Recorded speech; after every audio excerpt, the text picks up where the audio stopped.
Well, good afternoon once again from beautiful South Devon in the UK, and this is day 5 of my self-isolation, and I'm getting into a routine. Whether or not I should continue these videos is a different matter, and one I'll touch on a bit later. These are difficult times, and there's much that we can't control.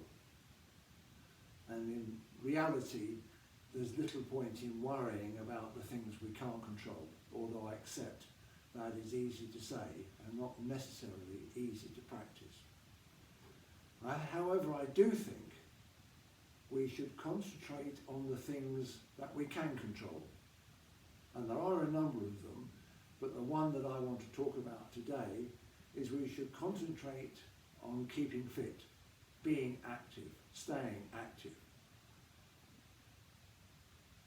We can make sure that in these tough and difficult times that we grasp the opportunity.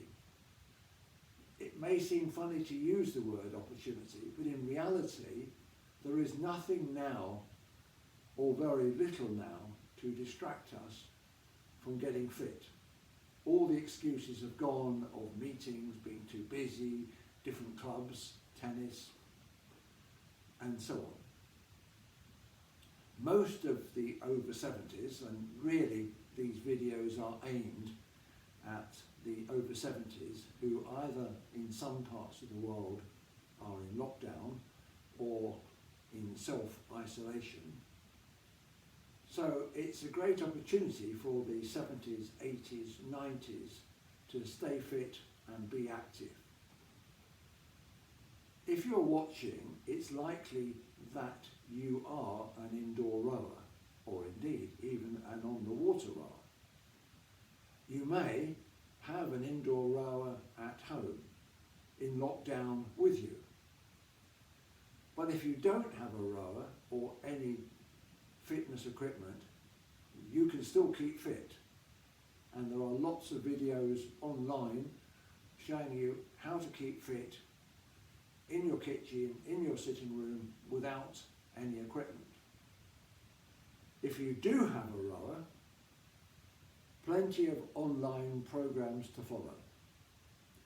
And many of these programs are very good, and they're presented by excellent athletes, far fitter, far better standards than I have. So therefore it made me query why I'm doing these videos. And I think it's because the over 70s or vulnerable people in isolation need to keep in touch with each other. And I'm hoping that in some ways this almost becomes a coronavirus club where people 70 plus, younger if you want, but 70 plus, are able to see another 70 plus person coping at home. There is no question that the fit young men who present the videos do a very professional job, and they're very good trainers. What they don't have is the feelings and the experience of being old and being isolated. And so I just hope that by reaching out, I can help some of you through this period of isolation. I myself have decided to concentrate on a number of things. And I think the first thing that I want to do is to get off the treadmill of competitive rowing. Normally I enjoy competitive rowing, but you are on a treadmill, you are sucked in, and for the last 3 or 4 years I've been training 230 to 240 times each year. And although the training program has varied, its whole aim is to be competitive, to knock 0.4 of a second off a record, etc., etc. And it becomes a treadmill, and there comes a point almost where one doesn't enjoy indoor rowing so much as one did initially, it's no longer fun. So I've looked at myself, looked at how I feel about indoor rowing, realising that I'm probably going to be in self-isolation for some months. So one of the things I want to improve on, because I've noticed over the years that as I've got older and my muscles begin to lose their force, that I have to increase my stroke rate in order to achieve the same type of speed. And of course that is a vicious circle. So what I want to do over the next few months is to learn, to relearn perhaps, how to do a slow stroke rate, but by still putting pressure onto the strokes. So I row slower, but I row faster. I think the second thing I want to do is to try to improve my form. I know that I don't do everything correctly. So if I have a slow stroke rate, it gives me the opportunity to actually concentrate a little more on the way I row, on the form I have. I also want to be creative and go back to this having fun on the rower. So I actually don't want to have a program that I sit down now and work out for the next 4 months. I want each day, each week to be trying something new, to be trying different ideas, and some will work, some won't. But as I'm off the competitive treadmill, in the short term, and by that I mean 3 or 4 months, it doesn't really matter. And the other thing I want to do, and I've spoken about it and I know lots of other people have, I want to be more serious about off-the-rower training.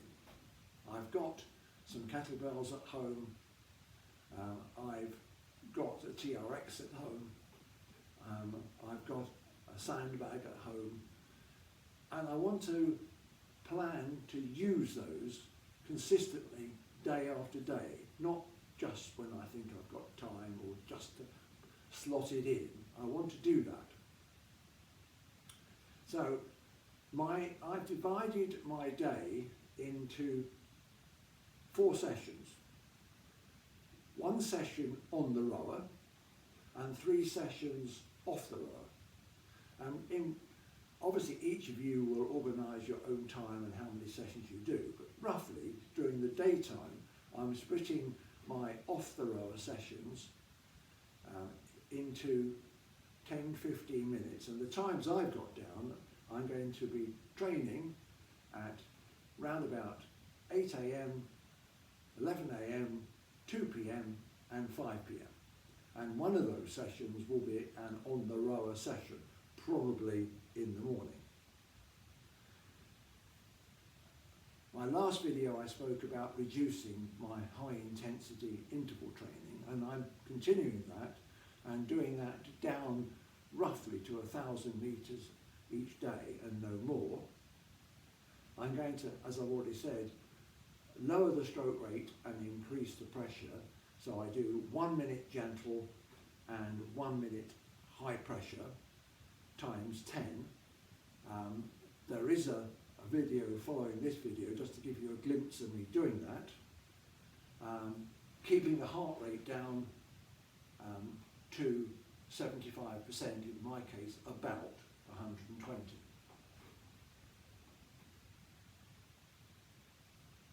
Now I think that one of the things that I'm going to do in a few moments is to do another little experiment, which I have done before, which in a way is called sprint training. So you put 150 meters onto the clock and you put a 45-second interval. When you start rowing, you row gently or at your normal speed, but not high pressure speed, for about 75 meters. And when you're down to 75 meters, you go full out, full sprinting for the remainder of your time. Then you have 45 seconds in between and you go again. And you do this 3 or 4 times. It's better to do it almost as the last rowing exercise of the day before the cool down, so that your body has been under pressure, is used to changing suddenly to sprinting. My theory, and to a large extent it's backed up by my trainer, is that this will get you ready and used to sprinting. So I'm just going to put onto the PM5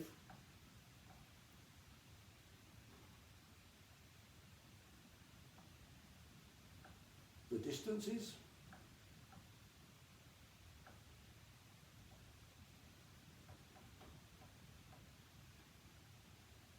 and then we'll go straight off. And it's 45 seconds. You can vary that rest period as you like.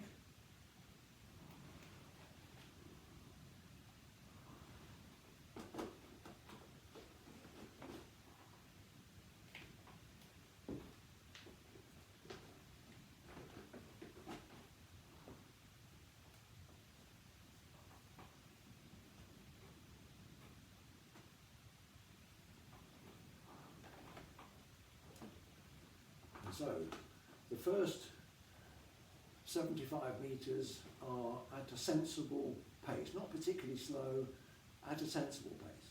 And then at 75 metres, we go for it.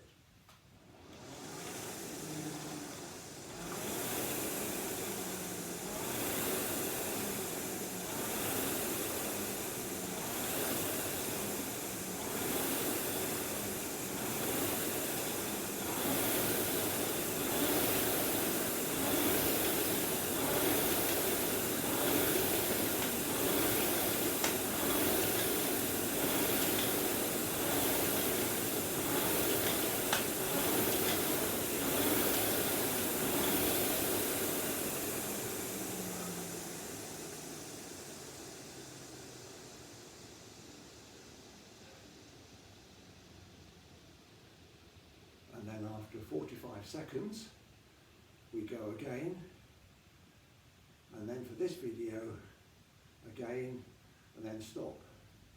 But in normal times, I would try to do between 6 and 10.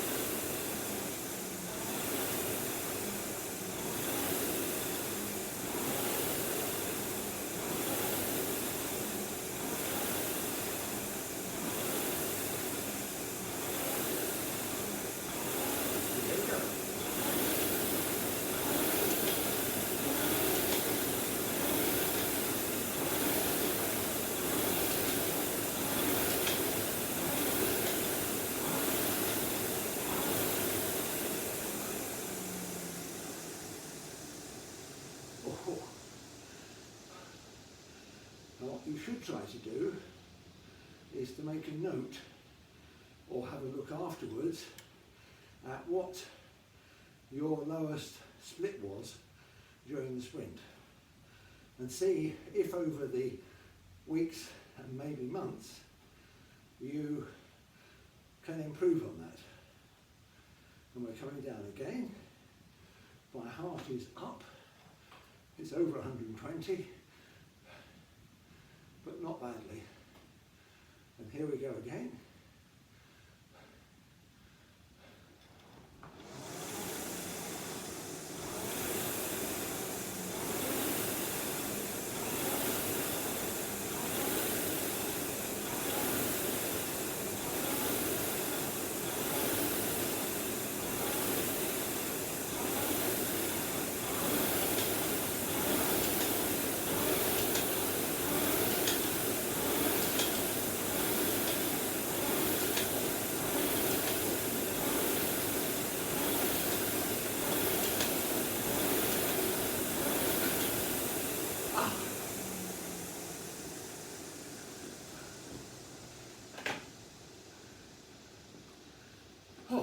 So, I think the final message is, see this as an opportunity to stay active, be fit, and to make the most of these difficult and fairly tough times. and there's another one to follow this one, another video, and then probably I won't do much more for a couple of weeks. Thank you very much.